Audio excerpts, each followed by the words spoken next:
Hi guys and welcome back to the channel Deepak Yadav Education. Welcome to the daily current affairs of 29th of May 2024. तो guys आज है तारीख 29 मई 2024 और है Wednesday. आज की तारीख से जितने भी मोस्ट इंपॉर्टेंट करंट अफेयर्स बनेंगे उन सभी करंट अफेयर्स को हम यहाँ पर डिटेल से डिस्कस करेंगे। यह वीडियो यूपीएससी और स्टेट पीएससी के पॉइंट ऑफ व्यू से काफ़ी ज़्यादा इंपॉर्टेंट हो जाता है। तो चलो शुभ आरंभ करते हैं। बट आगे बढ़ने से पहले मैं आपको बता दूं, इस लेक्चर में हम केवल इंडियन एक्सप्रेस ही नहीं, उसके साथ साथ बाकी सारे इंपॉर्टेंट सोर्सेज जैसे PIB, Down to Earth, Live Mint सभी के न्यूज़ आर्टिकल्स को प्रॉपर बैकग्राउंड इन्फॉर्मेशन के साथ में कवर करते हैं। इस लेक्चर का एंड बहुत इंपॉर्टेंट है, उसको मिस मत करना, क्योंकि वीडियो के लास्ट में डेली बेसिस पे आप सभी लोगों को एक टेस्ट दिया जाता है जिसको अटेम्प्ट करके जो भी आपका स्कोर आएगा उसको नीचे कमेंट सेक्शन में लिखना है। ये चीज़ दोस्तों आपके कॉन्फिडेंस को बहुत ज़्यादा बढ़ाएगी।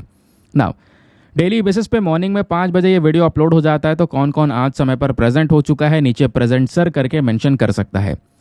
बाकी लेक्चर का पीडीएफ वगैरह चाहिए तो फटाफट टेलीग्राम पर जाइएगा, वहाँ पे जाके सर्च बॉक्स में लिखना दीपक यादव एजुकेशन यूपीएससी, आपको ये वाला चैनल मिल जाएगा। इस पर क्लिक करना और जाकर इस चैनल को ज्वाइन कर लेना। यहाँ से आप डेली बेसिस पे इस लेक्चर के पीडीएफ को डाउनलोड कर पाओगे। तो चलिए स्टार्ट करते हैं आज के सेशन को। सबसे पहला आर्टिकल इंपॉर्टेंट होने वाला है। लोकेशन के बेसिस पे बात हो रही है मुंद्रा पोर्ट के बारे में। कई बार जो पोर्ट की प्लेसेस हैं दोस्तों वो डायरेक्टली पूछ ली जाती हैं। तो अभी हाल ही में मुंद्रा पोर्ट काफ़ी न्यूज़ में देखने को मिला। न्यूज़ में देखने के पीछे का कारण क्या है, ये कारण आपको इधर ऊपर 3 लाइनों में पता चल जाएगा।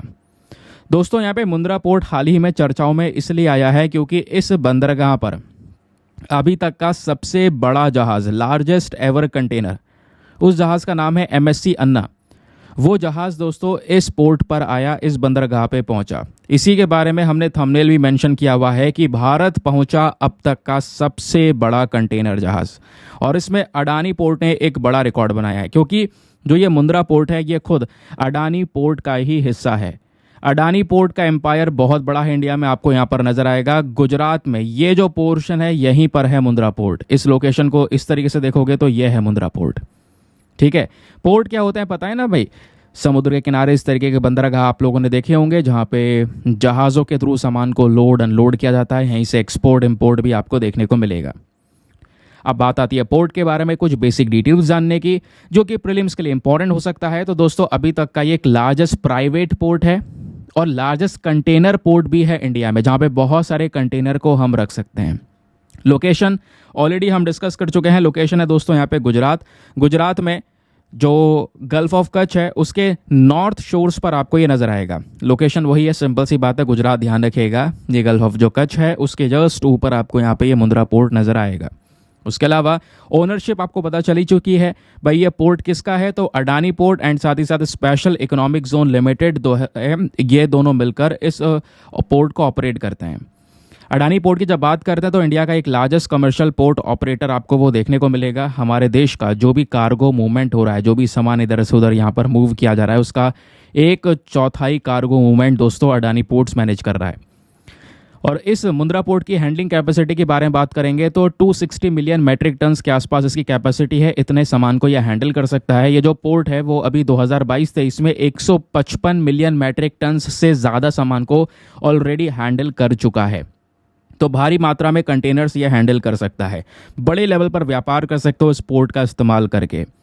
इस पोर्ट में वाइड वैरायटी ऑफ कार्गो का यूज़ किया जा सकता है। यहाँ पे कंटेनर्स रख सकते हो, जो ड्राई सामान है, लिक्विड वाले कार्गोज है, वो सभी दोस्तों यहाँ पे हैंडल कर सकता है। ये सारी कैपेसिटीज़, सारी फैसिलिटीज़ इस मुंद्रा पोर्ट पर अवेलेबल हैं। उसके अलावा दोस्तों ये दुनिया का सबसे लार्जेस्ट कोल इम्पोर्ट टर्मिनल भी है, जहाँ पे सबसे ज़्यादा कोयला हम इम्पोर्ट भी करते हैं। समझ गए?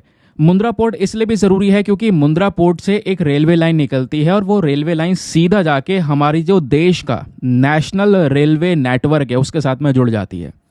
तो कहने का मतलब है अगर आप इस वाले पोर्ट से व्यापार करते हो तो इंडिया में किसी भी लोकेशन से आप व्यापार कर पाओगे। इंडिया में कहीं पर भी कार्गो को हैंडल करना है तो आप यहाँ पे कर पाओगे, क्योंकि मुंद्रा पोर्ट से एक रेलवे लाइन निकलती है, उसमें सामान आप उस रेलवे लाइन में स्टोर कर सकते हो और वो रेलवे लाइन देश की रेलवे लाइन के साथ में जुड़ी हुई है। ये कुछ बेसिक फीचर्स हैं यहाँ पर मुंद्रा पोर्ट के बारे में। अब जैसे ये जो जहाज़ रिसेंटली आया है जिसकी वजह से ये सब डिस्कशन न्यूज़ में है, MSC अन्ना, जरा इस जहाज़ के बारे में भी बात कर लेते हैं दोस्तों। ये जहाज़ अपने आप में बहुत ह्यूज है। ये फोटो आपने देखा होगा MSC अन्ना का। ये जहाज़ के आसपास छोटे छोटे जहाज़ चल रहे हैं। ये छोटे जहाज कुछ ज़्यादा छोटे नहीं हैं दोस्तों, ये भी बहुत बड़े हैं, बट इसके सामने छोटे लग रहे हैं। अब MSC अन्ना के बारे में क्या बोला जाता है, अभी तक का एक लार्जेस्ट कंटेनर शिप है ये, जो इंडियन पोर्ट पर आया। MSC अन्ना की जो लेंथ है वो है 399.98 मीटर्स, लगभग फुटबॉल के जो मैदान होते हैं ना, 4 फुटबॉल के मैदान इस तरीके से लाइन में लगा दो तो उतना लंबा दोस्तों यहाँ पर ये एक ह्यूज, एक विशाल जहाज आपको देखने को मिल जाता है। इसकी कैपेसिटी भी अपने आप में बहुत ही ज़्यादा ह्यूज देखने को मिलेगी। ठीक है, तो यहाँ पर इस मुंद्रा पोर्ट पे ये जहाज़ पहुँचा, जो कि ये दर्शाता है कि मुंद्रा पोर्ट भी कुछ कम नहीं है, वो पोर्ट भी इतने बड़े जहाज़ को मैनेज कर सकता है। चलिए आते हैं नेक्स्ट आर्टिकल पर। GS पेपर नंबर 3 एनवायरमेंट के लिए इंपॉर्टेंट है। नेशनल ग्रीन हाइड्रोजन मिशन अभी चर्चाओं में आ चुका है। समझेंगे ग्रीन हाइड्रोजन के बारे में, यूपीएससी का एक फेवरेट टॉपिक है। लास्ट ईयर 2 क्वेश्चन सीधा सीधा डायरेक्ट ग्रीन हाइड्रोजन से रिलेटेड थे। तो अभी न्यूज़ ये है, जो एक स्ट्रेट रन कंपनी है गेल इंडिया लिमिटेड, उन्होंने हाल ही में पहला 10 मेगावाट का ग्रीन हाइड्रोजन प्लांट का उद्घाटन किया है, वो भी इसी नेशनल ग्रीन हाइड्रोजन मिशन के तहत। सवाल यह है, प्लांट का उद्घाटन हुआ है तो कहाँ पर यह प्लांट लगाया गया था? मध्य प्रदेश के विजयपुर में लगाया गया था। ये सारा प्रोसेस किया गया है नेशनल ग्रीन हाइड्रोजन मिशन के अंडर में, जिस वजह से ये नेशनल ग्रीन हाइड्रोजन मिशन अभी न्यूज़ में आ चुका है।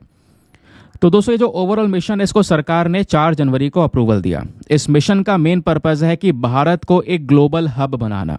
भारत दुनिया में एक ऐसा देश बनकर आए जहां पर सबसे ज़्यादा हम ग्रीन हाइड्रोजन का प्रोडक्शन कर रहे हो, यूटिलाइजेशन कर रहे हो और बहुत सारा ग्रीन हाइड्रोजन एक्सपोर्ट कर रहे हो।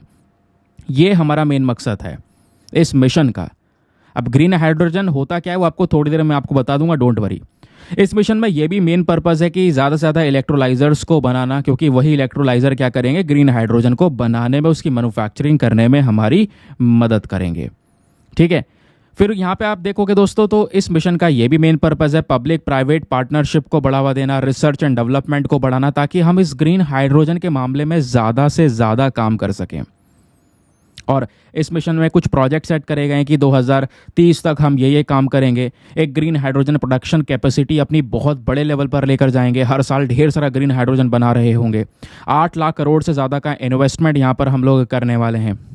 6 लाख से ज़्यादा जॉब जनरेट करेंगे।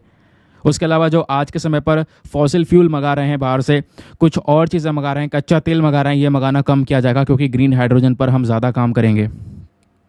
इससे पोल्यूशन कम होगा, क्योंकि ग्रीन हाइड्रोजन का मेन पर्पज़ यही है इसको लाना। भाई ग्रीन हाइड्रोजन का मेन पर्पज़ क्या है? प्रदूषण कम करना है ना। तो उसके लिए ज़्यादा से ज़्यादा हाइड्रोजन बनाने के ऊपर काम किया जा रहा है। और इस मिशन में स्टार्टिंग में जो पैसा है वो लगभग 19,744 करोड़ रुपीज़ यहाँ पर इनिशियली स्टार्ट दिया गया। फिर धीरे धीरे करके यहाँ पे हर एक सेक्टर में ये पैसा दिया जा रहा है। और सबसे इम्पॉर्टेंट बात ध्यान रखिएगा, ये जो पूरा मिशन है ये कौन से मंत्रालय के अंडर में आ रहा है, कौन सा मंत्रालय की मेन जिम्मेदारी आपको नजर आएगी? तो वो है ministry of new and renewable energy. तो ministry of new and renewable energy की मेन रिस्पॉन्सिबिलिटी होने वाली है, वो यहाँ पर इस मिशन के लिए पूरा कोऑर्डिनेशन और इसको इम्प्लीमेंट करने का काम करेगा। समझ गए? तो ये तो बात हो गई ग्रीन हाइड्रोजन मिशन की। मिशन क्या है, कैसे काम करेगा, वो आपको समझ में आ गया। अब दोस्तों बात हो रही है ग्रीन हाइड्रोजन एग्जैक्टली होता क्या है। ग्रीन हाइड्रोजन को समझने से पहले ये समझिए हाइड्रोजन क्या है। हाइड्रोजन बहुत ही सिंपल एक केमिकल एलिमेंट है। जब आप पीरियोडिक टेबल देखते हो तो उसमें सबसे पहला हाइड्रोजन ही पढ़ते होंगे। तो एटॉमिक नंबर 1 के साथ में आपको पीरियोडिक टेबल में नंबर 1 पर हाइड्रोजन आपको नजर आ जाएगा, मतलब एटॉमिक नंबर 1 है उसका हाइड्रोजन का। अब दोस्तों यहाँ पे हाइड्रोजन काफ़ी लाइट होता है, इसको आप स्टोर कर सकते हो, कोई प्रदूषण नहीं करता। अब जैसे एग्जाम्पल मैं आपको बताऊँ, अगर आप कोयले को जला दो तो कोयले को जलाओगे तो क्या मिलेगा? बहुत सारा प्रदूषण, बहुत सारा कार्बन एमिशन। वहीं पर अगर आप हाइड्रोजन जलाओगे तो क्या मिलेगा? हाइड्रोजन अगर जलाओगे तो केवल पानी मिलेगा आपको और कुछ नहीं, केवल वाटर मिलेगा। तो समझ गए? तो हाइड्रोजन कोई प्रदूषण जनरेट नहीं करता, कोयला बहुत सारा प्रदूषण जनरेट करता है। और इस हाइड्रोजन में अगर आप देखोगे, इस हाइड्रोजन को बनाने का जो तरीका है, उसके लिए हम अब क्या कर रहे हैं, ग्रीन हाइड्रोजन बना रहे हैं। और ग्रीन हाइड्रोजन बनाई जाती है क्लीन इलेक्ट्रिसिटी का यूज़ करके। और इसको हम यूज़ कर सकते हैं इस ग्रीन हाइड्रोजन को कई सारी जगह पर। अब पहले दोस्तों यहाँ पे ग्रीन हाइड्रोजन बनती कैसे है, मैं आपको थोड़ा सा इसके बारे में जानकारी देता हूँ। भाई हमें क्या करना है, या हाइड्रोजन बनानी है हमें पानी से। पानी के लिए हमें चाहिए होगा पूरा एक इलेक्ट्रोलाइज़र, ये हमने ले लिया इलेक्ट्रोलाइज़र। अब इस इलेक्ट्रोलाइज़र में जो पानी होगी दोस्तों, उस पानी को हम इलेक्ट्रोलाइज़र के अंदर में एक इलेक्ट्रिसिटी की एनर्जी के माध्यम से उस पानी को तोड़ देंगे। पानी क्या है? पानी का फॉर्मूला क्या है? H2O, है ना। हाइड्रोजन और ऑक्सीजन, ये दोनों चीज़ें ही तो मिलकर बना हुआ है पानी। अब दोस्तों हाइड्रोजन और ऑक्सीजन को हमें अलग करना है, तो पानी में से हाइड्रोजन अलग की जाएगी, ऑक्सीजन अलग निकाली जाएगी। और इसको निकालने के लिए हम क्या करेंगे? थोड़ा बिजली, इलेक्ट्रिसिटी का इस्तेमाल करेंगे, तभी इसका सेपरेशन होगा। और वो इलेक्ट्रिसिटी हम कैसे लेकर आएंगे? रिन्यूएबल एनर्जी से, सोलर एनर्जी से बिजली को बनाएंगे, विंड एनर्जी से बनाएंगे। तो इस बिजली में तो कोई पोल्यूशन नहीं है, क्लीन एनर्जी है। सूर्य की एनर्जी से ये जो बिजली उत्पन्न हो रही है उसका इस्तेमाल कर रहे हैं, तो यहाँ पे भी कोई पोल्यूशन नहीं हुआ। उसके अलावा यहाँ पे हमने पानी के अंदर में इलेक्ट्रोलिसिस का प्रोसेस अपना के हमने पानी को स्प्लिट कर दिया, इसमें ऑक्सीजन और हाइड्रोजन अलग कर दिया, हमें हाइड्रोजन मिल गया, हमने हाइड्रोजन इकट्ठा कर लिया, स्टोर कर लिया। अब उसको यहाँ पर आप यूज़ कर सकते हो एज अ फ्यूल। समझ गए? एज अ फ्यूल आप हाइड्रोजन का यूज़ कर सकते हो। हाइड्रोजन के अपने आप में कई सारे इस्तेमाल आपको देखने को मिलेंगे। आजकल कई सारी यहाँ पर गाड़ियों में भी इसका यूज़ किया जा रहा है, ठीक है, क्योंकि मेन पर्पज़ है हमें पोल्यूशन बहुत ज़्यादा कम करना है। उसके लिए ग्रीन हाइड्रोजन एक बेस्ट ऑप्शन है। समझ गए? पावरफुल व्हीकल्स को पावर देने के लिए, इलेक्ट्रिसिटी को प्रोवाइड कराने में, ऐसे कई सारी जगह पर यूज़ होता है।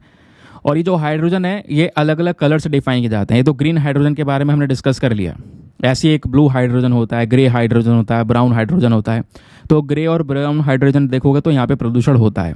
ब्लू हाइड्रोजन में भी प्रदूषण होता है, लेकिन उस प्रदूषण को, उस पोल्यूशन को कैप्चर करके रख लिया जाता है। ठीक है, तो यह बात हो गई आपकी ग्रीन हाइड्रोजन मिशन के बारे में। now आता है नेक्स्ट आर्टिकल, जहाँ पे बात हो रही है नाइशी ट्राइब के बारे में। ये जो ट्राइबल कम्युनिटी आपको दिख रही है वो अभी रिसेंटली न्यूज़ में देखने को मिली है, और कई बार अलग अलग ट्राइब्स को लेकर क्वेश्चंस एग्जामिनेशन में बहुत सारे बनते हैं।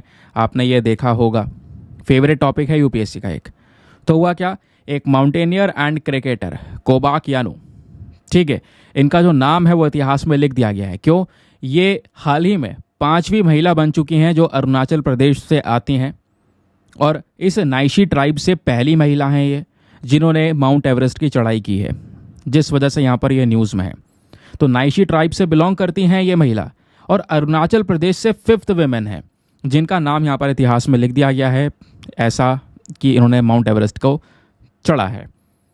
जिस वजह से एग्जामिनेशन के पॉइंट ऑफ व्यू से नाइशी ट्राइब जो है भी न्यूज़ में बनी हुई है। नाम तो डायरेक्टली पूछ लिया जाएगा, तो नाम तो मैंने आपको बता दिया, कोबाक यानू, है ना। अब थोड़ा सा ट्राइब के बारे में बात कर लेता है। जो नाइशी ट्राइब है दोस्तों, अरुणाचल प्रदेश की एक सबसे बड़ी एथनिक ग्रुप है। ये ट्राइबल कम्युनिटी कहाँ पे रहती है? अरुणाचल प्रदेश में। अरुणाचल प्रदेश हमारा एक नॉर्थ ईस्ट इंडियन स्टेट है, ठीक है।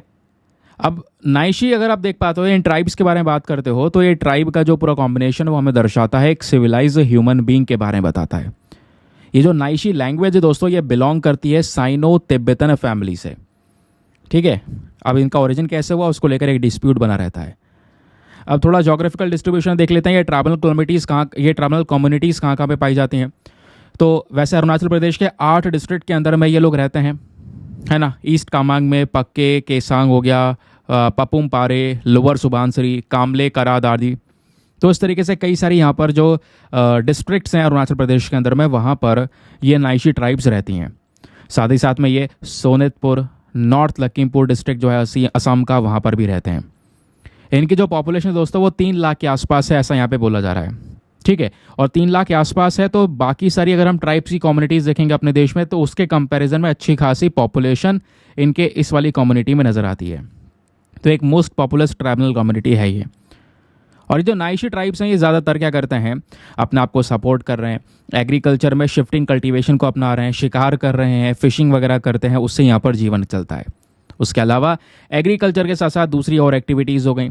ये नाइशी ट्राइब्स के जो लोग होते हैं ये काफ़ी एक्सपर्ट होते हैं हैंडीक्राफ्ट में, कढ़ाई बुनाई के अंदर में, बैम्बू वर्क में, पॉटरीज़ में, है ना, जो यहाँ पर मिट्टी के मटके वगैरह बनाए जाते हैं, लकड़ी के अंदर नक्काशियाँ करने में, कारपेंटरिंग के अंदर में, ब्लैक स्मिथ के अंदर में। तो इन सब चीज़ों में बहुत ज़्यादा एक्सपर्ट्स होते हैं ये लोग।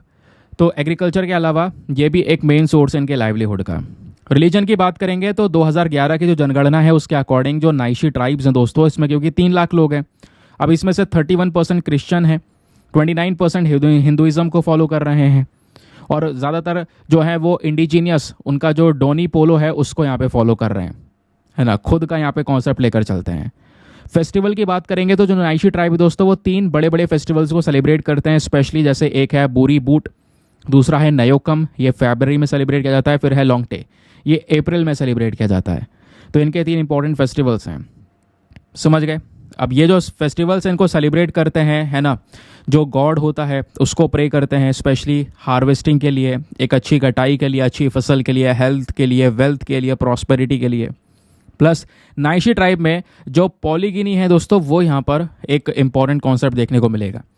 पॉलीगिनी क्या होता है? पॉलीगिनी बेसिकली यहाँ पर बोला जा रहा है कि एक व्यक्ति जो है एक से ज़्यादा महिलाओं से शादी कर सकता है, एक से ज़्यादा महिला से शादी कर सकता है। तो ये वाला कॉन्सेप्ट यहाँ पे नाइशी ट्राइब में आपको देखने को मिलेगा, ठीक है। एक आदमी एक से ज़्यादा महिला से शादी कर पाएगा, वैसा ये सोसाइटी में मतलब स्पेशली नाइशी ट्राइब के अंदर में देखने को मिलता है। ज़्यादा कोई भेदभाव नहीं है, ऐसा यहाँ पे बोला जाता है। कम्युनिटी के अंदर में कास्ट सिस्टम पे बेसिस पर या कोई और क्लासेस के बेसिस पर कोई ज़्यादा यहाँ पे डिस्प्यूट या ज़्यादा डिस्क्रिमिनेशन हमको नज़र आता है नहीं, ठीक है। आगे आता है नेक्स्ट आर्टिकल में, बात हो रही है इंडिया के टॉप ट्रेडिंग पार्टनर्स के बारे में। अभी हाल ही में एक आर्टिकल आया था जहाँ पे पता ये चला भारत के जो टॉप 10 सबसे ज़्यादा व्यापार करने वाले देश हैं, उन देशों में से जो 9 देश से व्यापार हो रहा है, उन 10 में से जो 9 देशों से जो भारत व्यापार कर रहा है उसमें घाटे में है। केवल एक देश से हमारा व्यापार में फ़ायदा हो रहा है, वो है अमेरिका, अदरवाइज सबसे घाटा ही है। तो इंडिया के टॉप ट्रेडिंग पार्टनर्स को लेकर एक आर्टिकल है कि चाइना सबसे बड़ा इंडिया का लार्जेस्ट ट्रेडिंग पार्टनर के तौर पर देखने को मिला। चाइना और भारत का व्यापार जो है दोस्तों, वो 118.4 बिलियन डॉलर्स क्रॉस कर चुका है 2023-24 के अंदर में। अमेरिका को भी पछाड़ चुका है। तो अमेरिका के साथ में जो व्यापार देखोगे वो भी है अच्छा खासा, बट उसको क्रॉस करके यहाँ पर जो चाइना है वो आगे निकल चुका है। 2023-24 में यूएई के साथ में भी हमने 83.6 बिलियन डॉलर का व्यापार किया, है ना। उसके अलावा रशिया के साथ में यहाँ पर 65.7 बिलियन डॉलर का, सऊदी अरेबिया के साथ 43.4 बिलियन डॉलर का, सिंगापुर के साथ 35.6 बिलियन डॉलर का, अमेरिका के साथ यहाँ पर 118.28 बिलियन डॉलर्स का। तो इस तरीके से यहाँ पर आप देख पाओगे बिलियंस ऑफ डॉलर्स का व्यापार हमने अलग अलग देशों से किया। लेकिन इन व्यापार में जो ट्रेड डेफिसिट है, जो घाटा है, ट्रेड डेफिसिट आपको पता है ना क्या होता है? जब हमारा देश एक्सपोर्ट जो है बहुत कम कर रहा हो या ना के बराबर कर रहा हो और इंपोर्ट ज़्यादा कर रहा हो, तो इन देशों से हम ज़्यादातर सामान परचेज कर रहे हैं, इनको ज़्यादा कुछ बेच नहीं रहे हैं। आप बेच नहीं रहे हैं, केवल खरीद ही खरीद रहे हैं, तो इससे हमारा पैसा भी जा ही रहा है। तो इसमें यहाँ पर एक नुकसान देखने को मिलता है, इसी को हम ट्रेड डेफिसिट बोलते हैं। तो भारत का जो टोटल ट्रेड डेफिसिट आपको देखने को मिलेगा पिछले कुछ समय में, वो थोड़ा सा कम तो हुआ है, क्योंकि 2023-24 में आप देख पाओगे तो ये 238.3 बिलियन डॉलर का घाटा है। और इससे पिछले साल में अगर आप देख पाओगे तो वो है 264.9 बिलियन डॉलर्स का। तो अभी जो घाटा भारत को हो रहा है व्यापार में, वो 238.3 बिलियन डॉलर का है। उससे पहले 264.9 बिलियन डॉलर का था, यानी पहले के कंपैरिजन में घाटा थोड़ा सा कम हुआ है। लेकिन ये जो घाटा आजकल सबसे ज़्यादा हो रहा है वो चाइना के साथ में हो रहा है। चाइना के साथ जो व्यापार हो रहा है दोस्तों, उसमें हम 85 बिलियन डॉलर लॉस में है। रशिया के साथ जो व्यापार हो रहा है उसमें 57.2 बिलियन डॉलर घाटा है ना। उसके अलावा कोरिया के साथ 14.71 बिलियन डॉलर, हांगकांग के साथ में 12.2 बिलियन डॉलर।